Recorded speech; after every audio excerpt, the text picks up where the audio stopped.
ಓಂ ಶ್ರೀ ಗುರುಸಿದ್ಧಲಿಂಗಾಯ ನಮಃ. ಓಂ ಶ್ರೀ ವರಸಿದ್ಧಿವಿನಾಯಕಾಯ ನಮೋ ನಮಃ.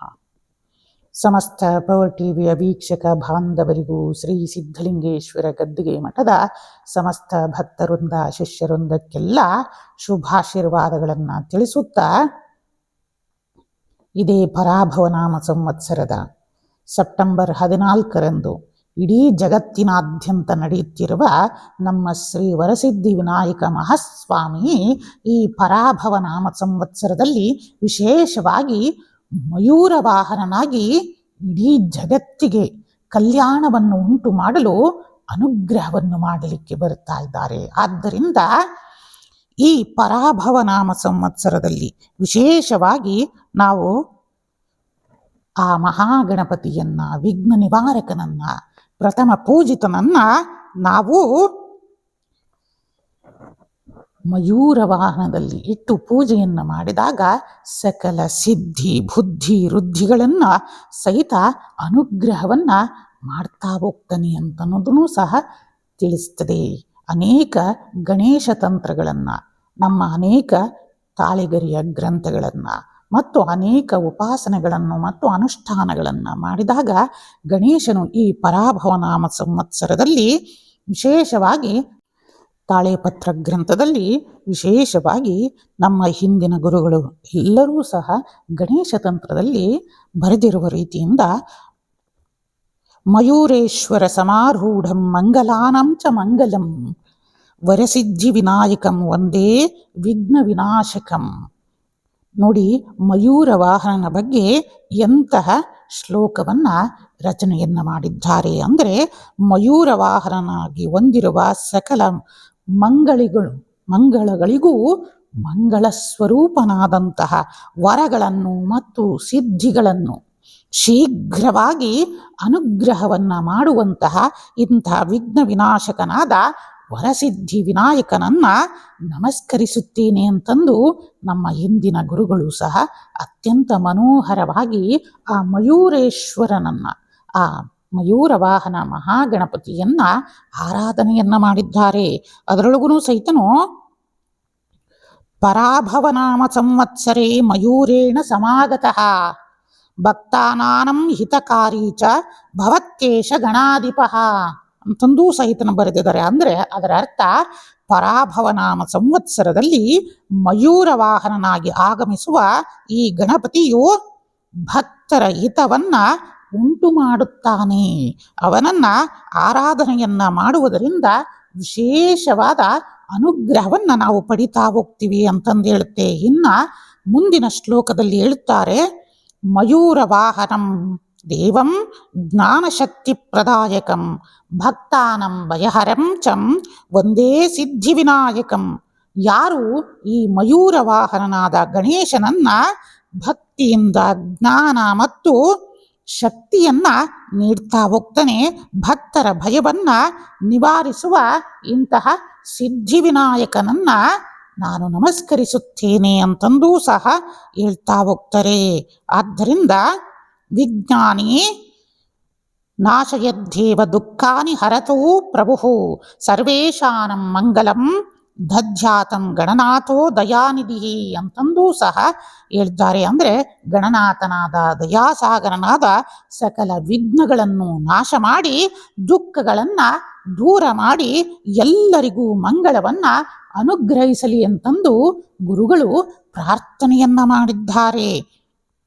ಆದ್ದರಿಂದ ಈ ಪರಾಭವನಾಮ ಸಂವತ್ಸರದಲ್ಲಿ ವಿಶೇಷವಾಗಿ ನಾವು ಈ ಗಣಾಧಿಪ ವರಸಿದ್ಧಿ ವಿನಾಯಕನನ್ನ ಮಯೂರ ವಾಹನನಲ್ಲಿ ರೂಪದಲ್ಲಿ ಆರಾಧನೆಯನ್ನ ಮಾಡುವುದರಿಂದ ಸಕಲ ಸಿದ್ಧಿ ಬುದ್ಧಿ ಮತ್ತು ಮಯೂರ ಅಂದ್ರೇನೆ ನಮ್ಮ ಶಾಸ್ತ್ರದಲ್ಲಿ ತಿಳಿಸುತ್ತೆ,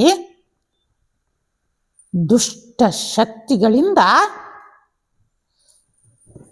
ಎಲ್ಲ ಬರುವಂತಹ ಎಲ್ಲ ಶಕ್ತಿಗಳನ್ನ ನಾಶವನ್ನ ಮಾಡಿ ವಿಜಯವನ್ನ ನೀಡುವಂತಹ ಸಂಕೇತ ಈ ಮಯೂರ ಅಂತಂದು ಸಹ ಹೇಳುತ್ತೆ. ನಮ್ಮ ಭಾರತದಲ್ಲಿ ವಿಶೇಷವಾಗಿ ಮಯೂರನಿಗೆ ಅತ್ಯಂತವಾದ ಪ್ರಮುಖ ಸ್ಥಾನವಿದೆ.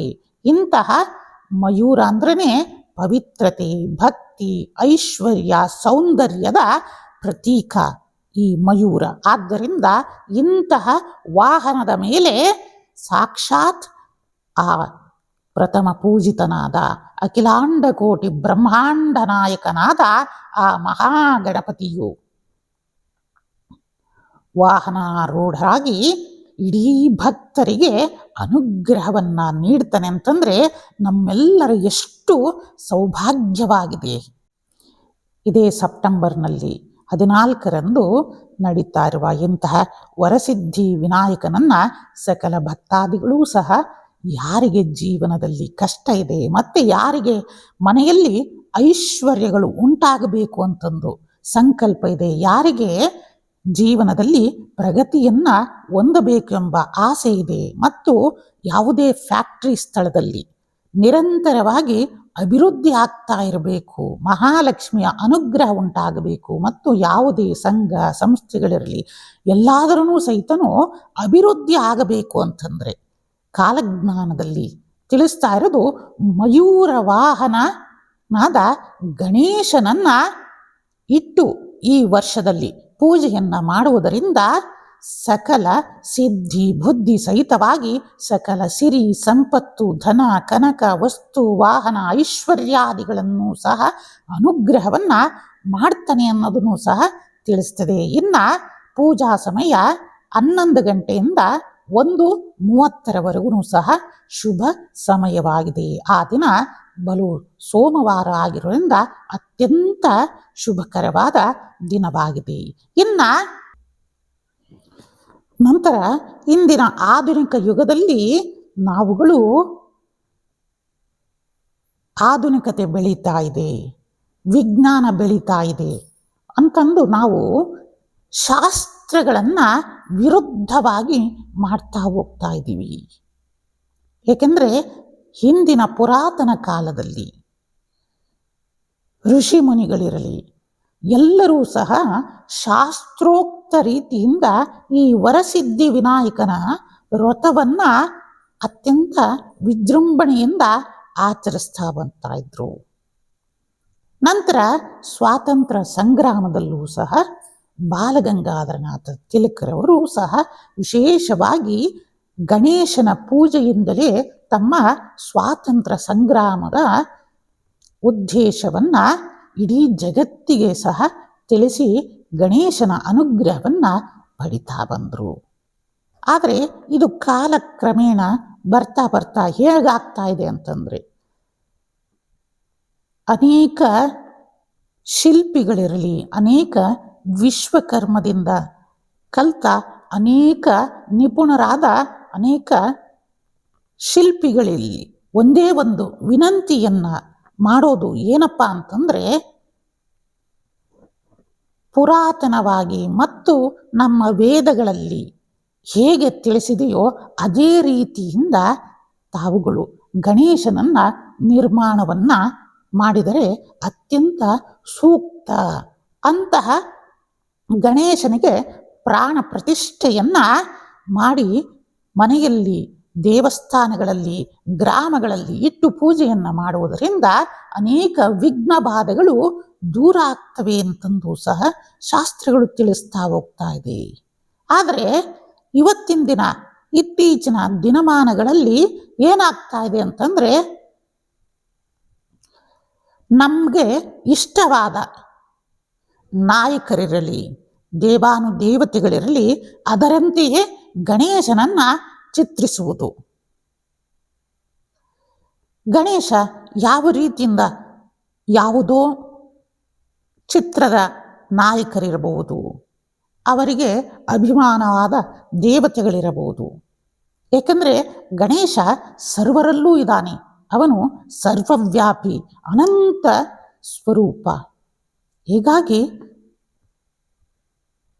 ಆದರೆ ಶಾಸ್ತ್ರ ತಿಳಿಸುತ್ತೆ ಗಣೇಶನ ಆಕಾರ ಹೇಗಿರಬೇಕು, ಆ ಶಿಲ್ಪಶಾಸ್ತ್ರಗಳಲ್ಲೇ ಸಹ ಬರ್ತಾ ಹೋಗುತ್ತೆ. ಏಕೆಂದರೆ ನಾವು ಅನೇಕ ಶಿಲ್ಪಿಗಳನ್ನು ಕೇಳಿದ್ದೀವಿ, ಆದರೆ ಅವರು ತಿಳಿಸಿದ್ದಾರೆ ಗುರುಗಳೇ ನಮಗೂ ಆ ರೀತಿಯಿಂದ ಮಾಡಬೇಕು ಅಂತಂದು ಇಷ್ಟ, ಆದರೆ ಇಲ್ಲಿಗೆ ಬಂದು ಆರ್ಡರ್ ಮಾಡ್ತಾ ಇರುವವರು ನಮಗೆ ಇಂತಹ ರೂಪವನ್ನೇ ಬೇಕು, ಅದನ್ನೇ ಮಾಡಿಕೊಡಬೇಕು, ಅದನ್ನೇ ನಾವು ಸಂಭ್ರಮದಿಂದ ನಮ್ಮ ಊರುಗಳಲ್ಲಿ ಇಟ್ಟು ಪೂಜೆಯನ್ನು ಮಾಡ್ತೀವಿ, ಇಲ್ಲಾಂದರೆ ನಮಗೆ ಆರ್ಡರ್ಗಳೇ ಬರಲ್ಲ ಗುರುಗಳೇ. ಹೌದಲ್ಲ, ಎಷ್ಟೋ ಜನ ಇದನ್ನು ತಿಳಿಸಿದ್ದಾರೆ. ಅದಕ್ಕೋಸ್ಕರ ಅನೇಕ ಶಿಲ್ಪಿಗಳು ಹೇಳ್ತಾರೆ, ಇದರಿಂದ ಗುರುಗಳೇ ನಮಗೆ ಹೊಟ್ಟೆಯ ಮೇಲೆ ಅಂದರೆ ನಮ್ಮ ಕಾಯಕಕ್ಕೆ ಪೆಟ್ಟು ಬೀಳುತ್ತೆ. ಯಾಕಂದರೆ ನಾವೂ ಸಹಿತನು ಶಾಸ್ತ್ರೋಕ್ತವಾಗಿ ಮಾಡಲಿಕ್ಕೆ ಸಿದ್ಧ, ಆದರೆ ಜನರು ಆಧುನಿಕತೆಗೆ ಹೋಗ್ತಾ ಇದ್ದಾರೆ ಗುರುಗಳೇ.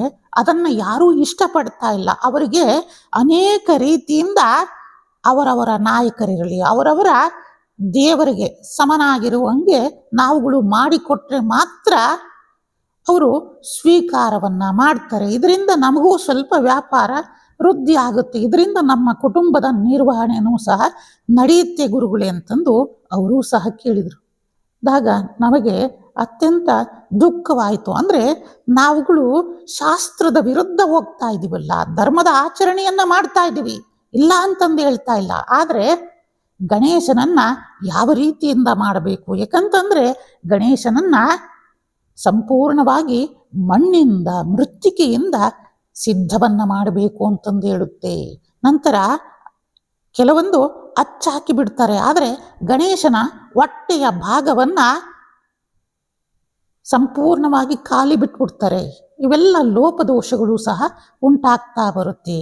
ಆದ್ದರಿಂದ ಪ್ರತಿಯೊಂದು ಸಹಿತನು ಶಾಸ್ತ್ರಬದ್ಧವಾಗಿರುವಂತಹ ಮೂರ್ತಿಯನ್ನು ತಂದು ನಾವುಗಳು ಆರಾಧನೆಯನ್ನು ಮಾಡಿದಾಗ ಮಾತ್ರ ಸಂಪೂರ್ಣವಾದ ಫಲ ನಮಗೆ ದೊರಕುತ್ತೆ ಅಂತಂದು ಹೇಳುತ್ತೆ. ಏಕೆಂದರೆ ಅದರಂತೆಯೇ ಈಗ ನೋಡಿ, ನಾವು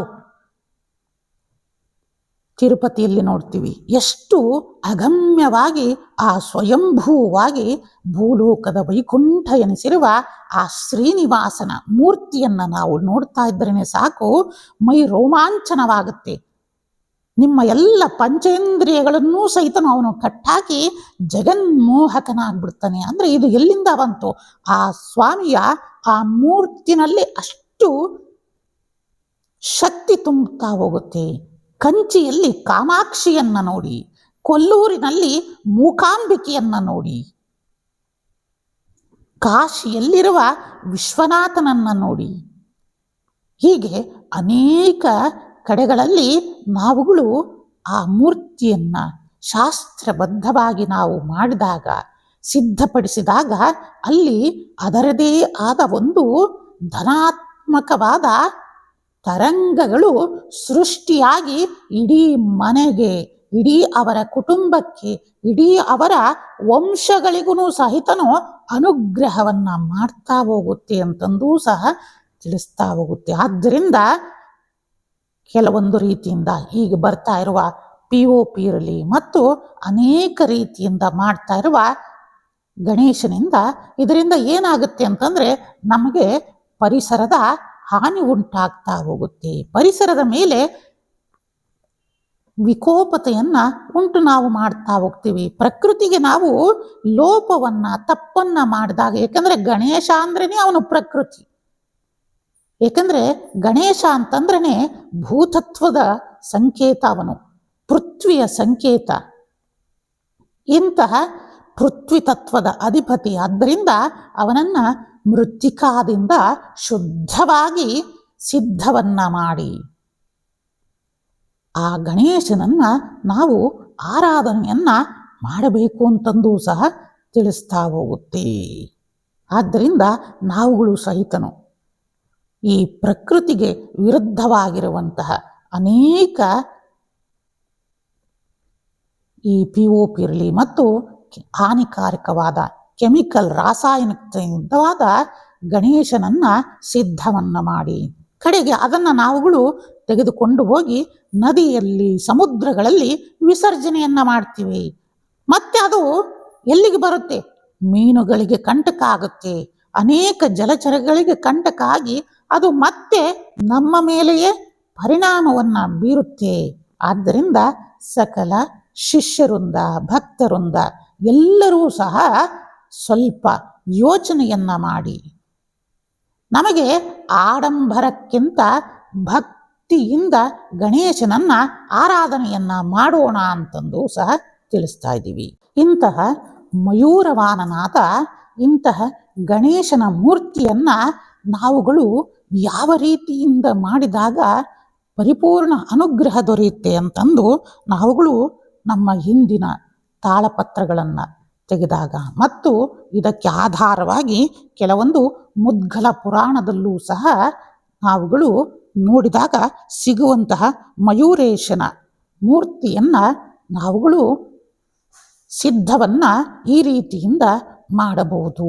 ಇದು ಭಕ್ತರು ಬೇಕಾದ್ರೂ ಸಿದ್ಧ ಮಾಡಿಕೊಳ್ಳಲಿ, ಅವರಿಗೂ ಸಹ ಅನುಕೂಲವಾಗಲಿ ಅಂತಂದು ಸಹ ನಿಮ್ಮೆಲ್ಲರಿಗೂ ಸಹ ಶಾಸ್ತ್ರದಲ್ಲಿ ಏನು ತಿಳಿಸಿದೆ ಅದನ್ನು ನಿಮಗೆ ತಿಳಿಸ್ತಾ ಇದ್ದೀನಿ. ಇದನ್ನು ಭಕ್ತಾದಿಗಳು ಇಲ್ಲವೇ ಶಿಲ್ಪ ಕಲೆಯಲ್ಲಿ ನಿಪುಣರಾದ ಅನೇಕ ಶಿಲ್ಪಿಗಳು ಸಹ ಇದೇ ರೀತಿಯಿಂದ ಮಯೂರೇಶ್ವರನ್ನ ಸಿದ್ಧಿಯನ್ನ ಮಾಡಿ ಆ ಗಣೇಶನ ರೂಪವನ್ನು ಬರುವ ಹಾಗೆ ಮಾಡಬೇಕು. ಯಾಕಂತಂದರೆ ಮಯೂರೇಶ್ವರನ್ನ ನಾವು ಸಿದ್ಧವನ್ನ ಮಾಡಬೇಕು ಅಂತಂದರೆ ಮಯೂರೇಶ್ವರನಿಗೆ ಷಡ್ಭುಜ ಅಂತಂದು ಹೇಳಿದೆ, ಅಂದರೆ 6 ಕೈಗಳನ್ನು ಹೊಂದಿರೋದು. ಆದ್ದರಿಂದ ನಿಮಗೆ ಹೇಳ್ತಾ ಬರ್ತೀನಿ, ಅದನ್ನು ಗಮನದಲ್ಲಿಟ್ಟು ಕೇಳಿ. ಅದೇ ರೀತಿಯಿಂದ ಇನ್ನು ಸೆಪ್ಟೆಂಬರ್ 14ಕ್ಕೆ ಇರುವುದರಿಂದ ಈಗಲಿಂದನಾದರೂ ನಾವು ಮೂರ್ತಿಯನ್ನು ಸಿದ್ಧಪಡಿಸಿ ಭಕ್ತಿಯಿಂದ ಪೂಜೆಯನ್ನು ಮಾಡುವುದರಿಂದ ಖಂಡಿತ ಇದರ ಪ್ರತಿಫಲ ಉಂಟಾಗ್ತಾ ಬರುತ್ತೆ. ಗಣೇಶನ ಮೂರ್ತಿ ವಿಶೇಷವಾಗಿ ಗಜಾನನ ರೂಪದಲ್ಲಿ ಇರಬೇಕು. ಇನ್ನು ಅವನ ದೃಷ್ಟಿ ಯಾವ ರೀತಿಯಿಂದ ಇರಬೇಕು ಅಂತಂದರೆ ಕರುಣೆಯಿಂದ ಕೂಡಿದ ಪ್ರಸನ್ನ ದೃಷ್ಟಿ, ಭಕ್ತರ ಮೇಲೆ ಆ ಪ್ರಸನ್ನವಾಗಿ ನೋಡ್ತಾ ಇರುವಂತಹ ಕಣ್ಣುಗಳನ್ನು, ಅಂದರೆ ಆ ದೃಷ್ಟಿ ಭಕ್ತನ ಮನವನ್ನು ಸೆಳೆಯುವಂತಿರಬೇಕು. ಇನ್ನು ಕರ್ಣ ಅಂದರೆ ಕಿವಿಗಳು ದೊಡ್ಡದಾಗಿ ಅಗಲವಾಗಿ ದೊಡ್ಡ ಶೂರ್ಪ ಕರ್ಣಗಳಾಗಿರಬೇಕು. ಇನ್ನು ಏಕದಂತನಾಗಿರಬೇಕು, ಅಂದರೆ ಒಂದು ಕಡೆಯ ದಂತವಿರಬೇಕು ಮತ್ತು ಉದ್ದವಾಗಿರುವ ಸೊಂಡಿಲನ್ನು ಹೊಂದಿರಬೇಕು. ಮಯೂರೇಶ್ವರನಿಗೆ ಮುದ್ಗಲ ಪುರಾಣದಲ್ಲಿ ಉದಾಹರಣೆಗೆ ಸೊಂಡಿಲು ಉದ್ದವಾಗಿರುತ್ತದೆ ಮತ್ತು ಸ್ವಲ್ಪ ಎಡಗಡೆ ಭಾಗಕ್ಕೆ ಬಗ್ಗಿದಾಗೆ ಇದ್ದು, ಅಂದರೆ ಮಧ್ಯಭಾಗದಲ್ಲಿ ಆ ಸೊಂಡಿಲು ಡೊಂಕಾಗಿ ಎಡಭಾಗಕ್ಕೆ ತಿರುಗಿ ಮೋಕ್ಷವನ್ನ ಅನುಗ್ರಹವನ್ನ ಮಾಡ್ತಾ ಇದ್ದಾನೆ, ಅಂದರೆ ಲಕ್ಷ್ಮಿಗೆ ಅನುಗ್ರಹವನ್ನ ತೋರಿಸ್ತಾ ಇದ್ದಾನೆ. ಅಂದರೆ ಇದರಿಂದ ಭಕ್ತರಿಗೆ ಐಶ್ವರ್ಯ ಉಂಟಾಗ್ತಾ ಬರುತ್ತೆ. ಇನ್ನು ಹಣೆಯ ಭಾಗ, ಯಾಕಂದರೆ ಸಾಮುದ್ರಿಕ ಶಾಸ್ತ್ರದಲ್ಲಿ ಹಣೆ ವಿಶಾಲವಾಗಿರಬೇಕಂತೂ, ಹಣೆ ಗಣೇಶನ ಹಣೆ ವಿಶಾಲವಾಗಿರಬೇಕು. ಮಧ್ಯದಲ್ಲಿ ಗಣೇಶನಿಗೆ ತ್ರಿಪುಂಡ್ರವೂ ಸಹ ಇರಬೇಕು. ಏಕೆಂದರೆ ಮುದ್ಗಲ ಪುರಾಣದಲ್ಲಿ ಹೇಳಿರೋದು ತ್ರಿಪುಂಡ್ರಧಾರಿಯಾಗಿ ವಿಶೇಷವಾಗಿ ಭಸ್ಮನ್ನ ಧರಿಸಿರ್ತಾನೆ ಅಂತಂದು ಸಹ ತಿಳಿಸಿದೆ. ಮತ್ತು ತಲೆಯ ಮೇಲೆ ರಾಜ ಮುಕುಟ ಅತ್ಯಂತವಾಗಿ ಶೋಭಾಯಮಾನವಾಗಿದೆ. ಆ ಮುಕುಟವೇ ಅತ್ಯಂತವಾಗಿ ರಮಣೀಯವಾಗಿದೆ ಅಂತಂದು ಸಹ ತಾಳಪತ್ರದಲ್ಲಿ ಉಲ್ಲೇಖ ಇದೆ.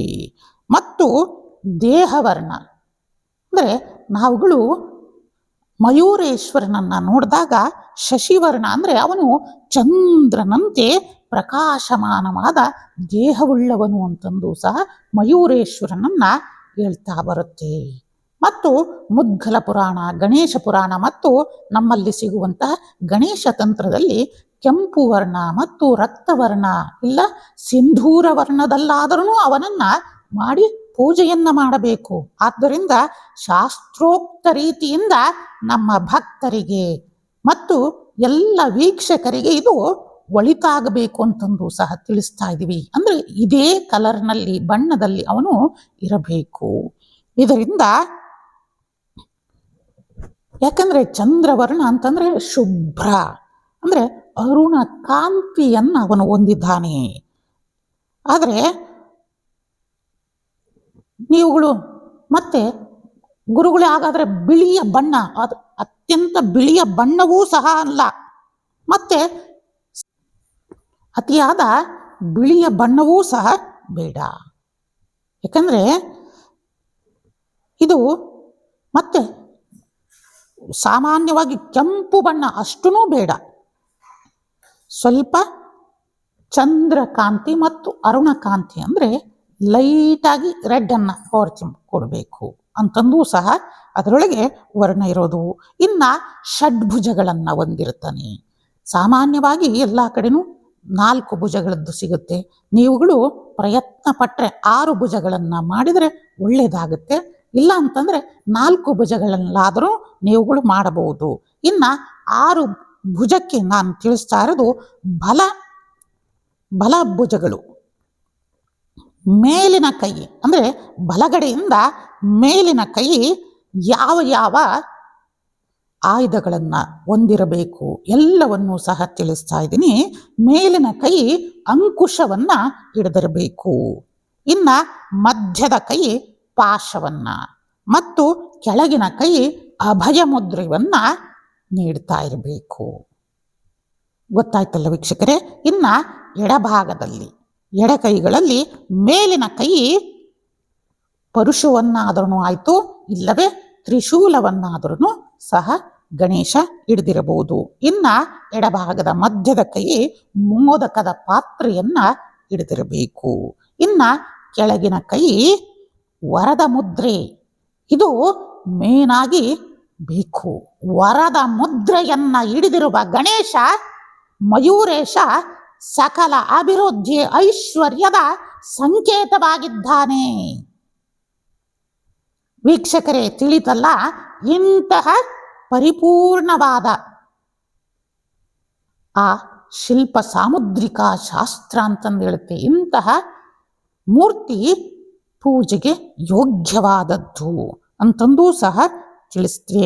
ಇಂತಹ ಮುದ್ಗಲ ಪುರಾಣದಲ್ಲಿ ಸಹ ಈ ಮಯೂರೇಶ್ವರನ ಬಗ್ಗೆ ವಿಶೇಷವಾಗಿ ವರ್ಣೆಯನ್ನು ಮಾಡಿದೆ. ಮತ್ತು ಮಯೂರೇಶ್ವರನನ್ನು ಸಹ ಮಾಡಬೇಕಾದ್ರೆ ಏನಪ್ಪ ಮಾಡಬೇಕು? ಹಾಗಾದರೆ ಕೆಲವೊಬ್ಬರು ಹೇಳ್ಬೋದು, ಗುರುಗಳೇ ಅಂದರೆ ಮಯೂರನ್ನ ಪಕ್ಕದಲ್ಲಿ ನಿಂತಂಗೆ ಮಾಡ್ಬೋದಲ್ಲ. ಅದಕ್ಕೂ ಸಹಿತ ಒಂದು ನಿಯಮವಿದೆ. ಯಾಕಂತಂದರೆ ಮಯೂರೇಶ್ವರನ್ನ ಹೇಗೆ ಮಾಡಬೇಕು, ಅವನನ್ನು ಗಣೇಶನನ್ನು ಯಾವ ರೀತಿಯಿಂದ ಹೊತ್ತಿರಬೇಕು ಅಂತಂದರೆ, ಮಯೂರ ದೊಡ್ಡದಾಗಿರಬೇಕು, ದೇಹ ಬಲಿಷ್ಠವಾದಂತೆ ಕಾಣಬೇಕು, ತಲೆ ಮೇಲಕ್ಕೆ ಎತ್ತಿರಬೇಕು, ಕಣ್ಣುಗಳಲ್ಲಿ ಜಾಗೃತಿಯ ಭಾವ ಇರಬೇಕು ಅಂತಂದು ಸಹ ಹೇಳುತ್ತೆ ಮಯೂರನಿಗೆ. ಇನ್ನು ಬಾಲದ ಪಿಚ್ಚುಗಳು ಪೂರ್ಣ ವಿಸ್ತಾರದಲ್ಲಿ ಹರಡಿಕೊಂಡಿರಬೇಕು, ಇಲ್ಲವೇ ಅರ್ಧ ವಿಸ್ತಾರನಾದರೂ ಮಾಡಬಹುದು. ಮತ್ತು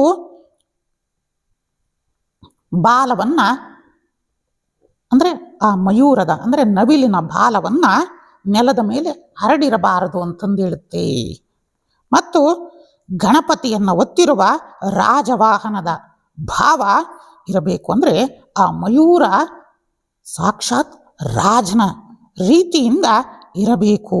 ಅಂದರೆ ಇನ್ನು ಈ ಮಯೂರನ ಮೇಲೆ ಗಣೇಶನನ್ನು ಸಹ ಯಾವ ರೀತಿಯಿಂದ ಕುಳ್ಳಿಸಬೇಕು ಅನ್ನೋದನ್ನು ಸಹಿತನೂ ಗುರುಗಳು ತಾಳಪತ್ರದಲ್ಲಿ ಸಹ ತಿಳಿಸಿದ್ದಾರೆ. ಮಯೂರದ ಬೆನ್ನಿನ ಮೇಲೆ ಅರ್ಧ ಪದ್ಮಾಸನದಲ್ಲಿ ಇಲ್ಲ ರಾಜಲೀಲಾಸನದಲ್ಲೂ ಸಹಿತನೂ ಕುಂಡ್ರಿಸ್ಬೋದು. ಇನ್ನು ಅರ್ಧಲಿ ಪದ್ಮಾಸನ ಅಂತಂದರೆ ಗಣಪತಿಯ ಒಂದು ಕಾಲು ಸ್ವಲ್ಪ ಕೆಳಗೆ ಇಳಿದಂತೆ, ಇನ್ನೊಂದು ಮಯೂರದ ಬೆನ್ನಿನ ಮೇಲೆ ಇರುವಂತೆ ಮಯೂರನನ್ನು ನೋಡಿಕೊಂಡು ಆಗ ಮಾಡುವಂತಹ ಶಿಲ್ಪಕರ್ಮಿಗಳು ಹೊರತು ಅದನ್ನು ನೋಡಿಕೊಂಡು ಗಣಿತದ ಆಧಾರದ ಮೇಲೆ ತಾವುಗಳು ಯಾವ ರೀತಿಯಿಂದ ಭಾರವನ್ನು ಮಯೂರದ ಮೇಲೆ ಕುಂಡ್ರಿಸಬಹುದು ಅಂತ. ಆದರೆ ಇದೇ ರೀತಿಯಿಂದ ಗಣೇಶನನ್ನು ಕುಳ್ಳಿಸಿ ಅಂತಂದು ಸಹ ತಮಗೆ ಸಲಹೆಯನ್ನು ನೀಡ್ತಾ ಇದ್ದೀವಿ. ಇನ್ನು ಗಣೇಶನಿಗೆ ಯಾವ ರೀತಿಯಿಂದ ಯಾವ ವಸ್ತ್ರವನ್ನು ಹಾಕಿ ಪೂಜೆಯನ್ನು ಮಾಡಬೇಕು? ಈ ಮಯೂರೇಶ್ವರನಿಗೆ ಮೇಲಂಗಿ ಅಂತಂದರೆ ವಿಶೇಷವಾದ ಕೆಂಪು ಇಲ್ಲವೇ ಬಿಳಿಯ ಬಣ್ಣದ್ದು, ಅದು ಮೇಲಂಗಿಯಾಗಿ ಹೊದಿಕೆಯನ್ನು ಕೊಡೋದು. ಇನ್ನು ಕೆಳವಸ್ತ್ರ ಅದು ಪೀತವರ್ಣ ಆಗಿರಬೇಕು. ಇನ್ನು ಅಂಚು ಸುವರ್ಣದ್ದು ಆಗಿರಬೇಕು ಅಂತಂದು ಸಹ ತಿಳಿಸಿದೆ. ಇನ್ನು ಮಯೂರಕ್ಕೆ ನೀಲಿ ಹಸಿರು ಬಣ್ಣದಿಂದ ಹಚ್ಚಬಹುದು ಅಂತಂದು ಸಹ ತಿಳಿಸ್ತಾ ಇದೆ. ಇನ್ನು ಗಣೇಶನಿಗೆ ಈ ಮಾಡುವಾಗ ಗಣೇಶನಿಗೆ ಎಂತಹ ಆಭರಣಗಳನ್ನು ಹಾಕಬೇಕು ಅನ್ನೋದನ್ನು ಸಹಿತನು ಶಿಲ್ಪ ಸಾಮುದ್ರಿಕ ಶಾಸ್ತ್ರದಲ್ಲಿ ನಮ್ಮ ತಾಳಪತ್ರ ಗ್ರಂಥದಲ್ಲಿ ಸಹಿತ ತಿಳಿಸಿದೆ. ರತ್ನ ಮುಕುಟ, ಕರ್ಣಕುಂಡಲ, ನಾಗಯಜ್ಞೋಪವೀತ, ಮಂಗಲಹಾರ, ಉದರಬಂಧ, ಭಾವುಬಂಧ, ಕಂಕಣ, ಪಾದಾಭರಣ, ಕಟಿಬಂಧ ಈ ಆಭರಣಗಳನ್ನು ಸಹ ನೀವುಗಳು ಹಾಕಬಹುದು. ಇನ್ನು ಪ್ರಭಾವಳಿ ಮಾಡಲೇಬೇಕು. ಗಣೇಶನನ್ನು ಮಾಡಿಬಿಡ್ತೀರಾ, ಪ್ರಭಾವಳಿನೇ ಇರಲ್ಲ. ಯಾಕಂದರೆ ಅದು ಪ್ರಭೆ ಬೇಕಲ್ಲ. ಇಡೀ ತನ್ನ ಪ್ರಭೆಯನ್ನು ಇಡೀ ಮನೆಗಿರಲಿ, ಅಲ್ಲಿನ ಗ್ರಾಮಕ್ಕಿರಲಿ, ಅಲ್ಲಿನ ದೇವಸ್ಥಾನಗಳಿರಲಿ, ಯಾವುದೇ ಫ್ಯಾಕ್ಟ್ರಿ ಇರಲಿ, ಸಂಘ ಸಂಸ್ಥೆಗಳೆಲ್ಲರೂ ಸಹ ಮಾಡಬೇಕಂದ್ರೆ ಅದಕ್ಕೆ ಪ್ರಭಾವಳಿ ಬೇಕು. ಆ ಪ್ರಭಾವಳಿ ಇದ್ದಾಗಲೇ ತನ್ನ ಪ್ರಭೆಯನ್ನು ಅಲ್ಲಿ ಮಾಡಲಿಕ್ಕೆ ಸಾಧ್ಯ. ಅದನ್ನೂ ಸಹಿತನು ತಾಳಪತ್ರದಲ್ಲಿ ಸಹ ತಿಳಿಸಿದ್ದಾರೆ. ಓಂಕಾರ ವರ್ಣದ್ದಾಗಿರಬೇಕು ಮತ್ತು ಸೂರ್ಯಕಿರಣದ ವಿನ್ಯಾಸ, ಕಮಲದ ಅಲಂಕಾರಗಳಿರಬೇಕು ಮತ್ತು ಮಯೂರದ ಅಲಂಕಾರಗಳು ಸಹಿತನು ಅದರೊಳಗೆ ಪ್ರಭಾವಳಿಯಲ್ಲಿ ಇರಬೇಕು ಅಂತಂದೂ ಸಹ ತಿಳಿಸ್ತದೆ. ಇನ್ನು ಮಯೂರದ ಕೆಳಗಡೆ ಈ ಮಯೂರವನ್ನು ಮಾಡಿಬಿಟ್ರೆ ಮುಗಿತಾ. ಯಾಕಂದರೆ ಮಯೂರೇಶ್ವರನ ಸಿದ್ಧಿ ತಂತ್ರ ಅಂತಂದೇ ಸಹ ಇದೆ. ಯಾಕಂದರೆ ಎಷ್ಟೋ ಶಿಷ್ಯಂದಿರಿಗೆ ಇದರ ಸಿದ್ಧಿ ಮಂತ್ರಗಳನ್ನು ಉಪದೇಶವನ್ನು ಮಾಡಿ ಆ ಸಿದ್ಧ ಮಂತ್ರಗಳನ್ನು ತೆಗೆದುಕೊಂಡು ಎಷ್ಟೋ ಜನ ಶಿಷ್ಯಂದಿರು ಇವತ್ತು ಅತ್ಯುನ್ನತವಾಗಿ ಬೆಳೆದಿದ್ದಾರೆ. ಆದ್ದರಿಂದ ಈ ಮಯೂರೇಶ್ವರನ ತಂತ್ರ ಅಂತಂದರೆ ಅಷ್ಟೊಂದು ಪರಮ ಪವಿತ್ರವಾದದ್ದು. ಇದಕ್ಕೆ ಸಂಬಂಧಪಟ್ಟ ಅನೇಕ ಗುಪ್ತ ವಿದ್ಯೆಗಳೂ ಸಹ ಇದ್ದಾವೆ. ಹಾಗಾದರೆ ಈ ಮಯೂರನನ್ನು ನೇರವಾಗಿ ನೆಲದ ಮೇಲೆ ಇರಿಸ್ಲಿಕ್ಕಾಗೋದಿಲ್ಲ, ತಿಳಿಬೇಕು. ಅದಕ್ಕೋಸ್ಕರನೇ ಪ್ರತಿಯೊಂದೂ ಸಹ ನಿಮಗೆ ಯಾಕೆ ತಿಳಿಸ್ತಾ ಇದ್ದೀನಿ ಅಂತಂದರೆ ಇದರ ಉಪಯೋಗವನ್ನು ಮಾಡ್ಕೋಬೇಕು. ಅನೇಕ ತಾಳಪತ್ರ ಗ್ರಂಥದಲ್ಲಿ ಇರೋದನ್ನ ತಮಗೆ ತಿಳಿಸ್ತಾ ಇದ್ದೀವಿ. ಇದು ಸಾವಿರಾರು ಜನಕ್ಕೆ ಉಪಯೋಗ ಆದರೆ ಅವರ ಕಷ್ಟಗಳಿಂದ ದೂರವಾದರೆ ಸಾಕು ಅನ್ನೋದು ಶ್ರೀಪೀಠದ ಒಂದು ಉದ್ದೇಶ. ಆದ್ದರಿಂದ ಈಗ ಮಾಡಿಬಿಟ್ಟು ಅದನ್ನು ಗಣೇಶನನ್ನು ನೆಲದ ಮೇಲೆ ಕುಂಡ್ರಿಸ್ಲಿಕ್ಕೆ ಸಾಧ್ಯ ಇಲ್ಲ. ಅದನ್ನು ಕಮಲಪೀಠ ಮತ್ತು ಅಷ್ಟದಳ ವಿನ್ಯಾಸವನ್ನು ಮಾಡಬೇಕು ಮತ್ತು ಚೌಕಾಕಾರವಾದ ಪೀಠ ಇರಬೇಕು ಅಂತಂದು ಸಹಿತನೂ ಇದೆ. ಆ ಪೀಠದ ಮುಂದೆ ವಿಶೇಷವಾಗಿ ಯಾವ ಸಾಧಕರು ಸಿದ್ಧಿಯನ್ನು ಮಾಡಿಕೋಬೇಕು ಮತ್ತು ನಮಗೆ ಎಷ್ಟೋ ಕಷ್ಟಗಳಿದೆ ಮತ್ತು ಐಶ್ವರ್ಯ ವೃದ್ಧಿ ಆಗಬೇಕು, ರಾಜಕೀಯದಲ್ಲಿ ಮುಂದುವರಿಬೇಕು, ಬಿಸ್ನೆಸ್ನಲ್ಲಿ ಮುಂದುವರಿಬೇಕು ಅನ್ನೋರು ಈ ಮಂತ್ರವನ್ನು ವಿಶೇಷವಾಗಿ ಜಪವನ್ನು ಮಾಡ್ತಾ ಬರಬೇಕು. ಓಂ ಐಂ ಶ್ರೀಂ ರೀಂ ಘಂ ವರಸಿದ್ಧಿ ವಿನಾಯಕಾಯ ನಮೋ ನಮಃ. ಓಂ ಗ್ಲೌಂ ಘಂ ಮಯೂರೇಶ್ವರಾಯ ನಮಃ. ಈ ಮಹಾಮಂತ್ರವನ್ನು ಸಹ ಪ್ರತಿಯೊಬ್ಬರೂ ಸಹ ಜಪವನ್ನು ಮಾಡಿ ಮತ್ತು ಗುರುಗಳಿಂದ ಮೂಲ ಮಂತ್ರವನ್ನು ದೀಕ್ಷಾಬದ್ಧವಾಗಿ ತೆಗೆದುಕೊಳ್ಳಿ. ಮತ್ತು ಇಷ್ಟೆಲ್ಲ ನಾವು ಮಾಡಿದ್ವಿ, ಆದರೆ ವಿಶೇಷವಾದದ್ದು ಮತ್ತು ಅತ್ಯಂತ ಮಹತ್ವವಾದದ್ದು ಏನಪ್ಪ ಅಂತಂದರೆ ಮೂಷಕನನ್ನು ಎಲ್ಲಿ ಇಡಬೇಕು ಗುರುಗಳೇ? ಇದು ಅತ್ಯಂತ ಪ್ರಮುಖವಾದದ್ದು. ಏಕೆಂದರೆ ಈಗ ನಾವು ಇಷ್ಟೆಲ್ಲ ತಿಳ್ಕೊತ ಬಂದ್ವಿ. ಮೂಷಕನಿಗೂ ಸಹ ಸ್ಥಾನವನ್ನು ಕೊಡಬೇಕು ಅಂತಂದು ಸಹ ತಾಳಪತ್ರದಲ್ಲಿ ಸಹ ನಮ್ಮ ಹಿಂದಿನ ಗುರುಗಳು ತಿಳಿಸಿದ್ದಾರೆ. ಇಲ್ಲ ಅಂತಂದರೆ ಆ ಮೂರ್ತಿ ಅಪರಿಪೂರ್ಣ ಆಗ್ಬಿಡುತ್ತೆ ಅಂತಂದು ಸಹ ಹೇಳಿದ್ದಾರೆ. ಆದ್ದರಿಂದ ಪ್ರಧಾನವಾಗಿ ಮಯೂರನನ್ನು ಎಡಭಾಗದಲ್ಲಿ, ಗಣೇಶನ ಎಡಭಾಗದಲ್ಲಿ ಮೂಷಕನನ್ನ ಗಣಪತಿಯ ಕಡೆಗೆ ಮುಖವನ್ನು ಮಾಡಿ ಕುಳ್ಳಿರಿಸಬೇಕು. ಅಂದರೆ ಈ ಮಯೂರೇಶ್ವರನನ್ನು ಮಾಡಬೇಕಾದಾಗ, ಇಂತಹ ಮೂರ್ತಿಯನ್ನು ಮಾಡಿದಾಗ ನಾವು ವಿಶೇಷವಾಗಿ ಈ ಮೂಷಕನ ಸಮೇತನೂ ಸಹ ನಾವು ಆರಾಧನೆಯನ್ನು ಮಾಡಬಹುದು. ಇನ್ನು ನಮ್ಮ ಇಂದಿನ ಗುರುಗಳು ಇದರ ಜೊತೆಯಲ್ಲಿ ಸಿದ್ಧಿ ಬುದ್ಧಿಯನ್ನೂ ಸಹ ಇಟ್ಟು ಆರಾಧನೆಯನ್ನು ಸಹ ಮಾಡಿದ್ದಾರೆ. ಏಕೆಂದರೆ ಇಷ್ಟು ಷಡ್ಭುಜದಲ್ಲಿ ಕೆಲವೊಂದು ಶಿಲ್ಪಕಾರರಿಗೆ ಅದು ಕಷ್ಟವಾಗಬಹುದು, ಇಲ್ಲ ಮಾಡಬಹುದು. ಕಷ್ಟ ಆಗೋದಿಲ್ಲ ಗುರುಗಳೇ ನಾನು ಮಾಡ್ತೀನಿ ಅಂತಂದರೆ ತುಂಬ ಸಂತೋಷ. ಇಲ್ಲ ಕಷ್ಟ ಆಗುತ್ತೆ ಅಂತಂದರೆ ಕೆಲವೊಂದು ಕಡೆ ಚತುರ್ಭುಜ ಅಂದರೆ 4 ಭುಜಗಳನ್ನು ಸಹ ಮಾಡಿ ಸಿದ್ಧಿ ಬುದ್ಧಿಗಳನ್ನು ಸಹ ಇಟ್ಟು ವಿಶೇಷವಾಗಿ ಅಲಂಕಾರವನ್ನು ಸಹ ಮಾಡಿ ಪೂಜೆಯನ್ನು ಮಾಡ್ತಾ ಹೋಗ್ತಾರೆ. ಹೀಗೆ ವಿಶೇಷವಾಗಿ ತಾಳಪತ್ರದಲ್ಲಿ ಉಲ್ಲೇಖಿರುವ ಅತ್ಯಂತ ಮಹತ್ವಪೂರ್ಣವಾದ ಇನ್ನೊಂದು ಶ್ಲೋಕ ಅಂತಂದರೆ, ತ್ರೇತಾಯಂ ಪೂಜ್ಯತೆ ದೇವೋ ಮಯೂರೇಶ ಷಡ್ಭುಜ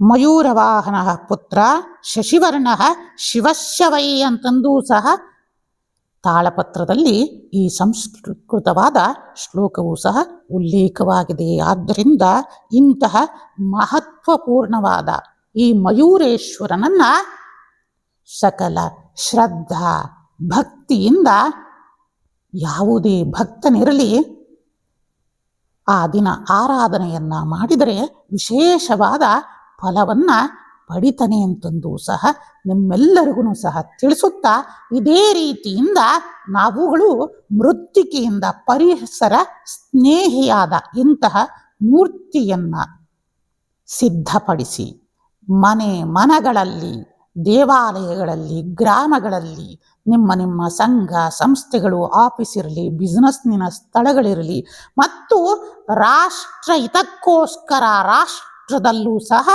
ಇಟ್ಟು ಆರಾಧನೆಯನ್ನು ಮಾಡುವುದರಿಂದ ಸಕಲ ವಿಘ್ನ ನಿವಾರಕನಾಗಿ ಆ ಮಯೂರೇಶ್ವರನು ಸಕಲ ಅನುಗ್ರಹವನ್ನು ಉಂಟು ಮಾಡ್ತಾನೆ ಅಂತಂದು ಸಹ ತಿಳಿಸುತ್ತಾ, ಶಾಸ್ತ್ರೀಯ ಬದ್ಧದಿಂದ ನಾವುಗಳು ಈ ಗಣೇಶನ ಆಚರಣೆಯನ್ನು ಮಾಡೋಣ ಅಂತಂದು ಸಹ ತಿಳಿಸುತ್ತಾ, ವಿಶೇಷವಾಗಿ ಈ ದಿನ ತಿಳಿಸಿರುವಂತಹ ಈ ಮಯೂರೇಶ್ವರನನ್ನು ಆರಾಧನೆಯನ್ನು ಮಾಡುತ್ತಾ ಇದಕ್ಕೆ ಬೇಕಾದ ಮುಂದಿನ ಪೂಜಾ ಕ್ರಮಗಳು ಮತ್ತು ಅತ್ಯಂತ ಇನ್ನೂ ಗುಪ್ತವಾದ ಮಂತ್ರಗಳನ್ನು ಸಹ ನಿಮಗೆ ತಿಳಿಸ್ತಾ ಬರ್ತೀನಿ. ಇನ್ನು ಮುಂದಿನ ಸಂಚಿಕೆಯಲ್ಲಿ ನಿಮಗೋಸ್ಕರ ಒಂದು ಉತ್ತಮವಾದ ಮಾಹಿತಿಯನ್ನು ಹಂಚಿಕೊಳ್ಳಲು ಬರ್ತಾ ಇದ್ದೀನಿ.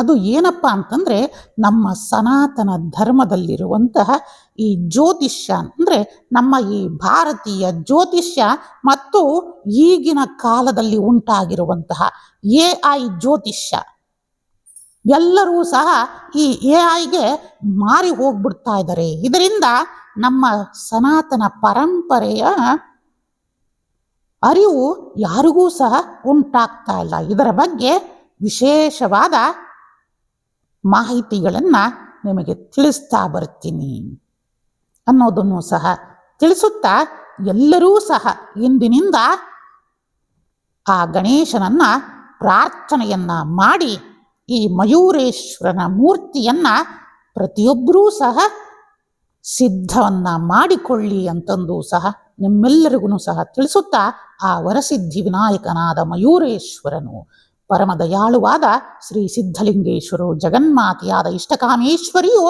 ಸಕಲರಿಗೂ ಸಕಲ ಸನ್ಮಂಗಳವನ್ನು, ಇಡೀ ಲೋಕಕ್ಕೆ ಪರಮ ಶಾಂತಿ ದಯೆಯನ್ನು, ಕಾರುಣ್ಯವನ್ನು ನೀಡಲಿ ಅಂತಂದು ಸಹ ಪರಮ ಅನುಗ್ರಹವನ್ನು ನೀಡ್ತಾ ಇದ್ದೀವಿ. ಓಂ ನಮಃ ಶಿವಾಯ.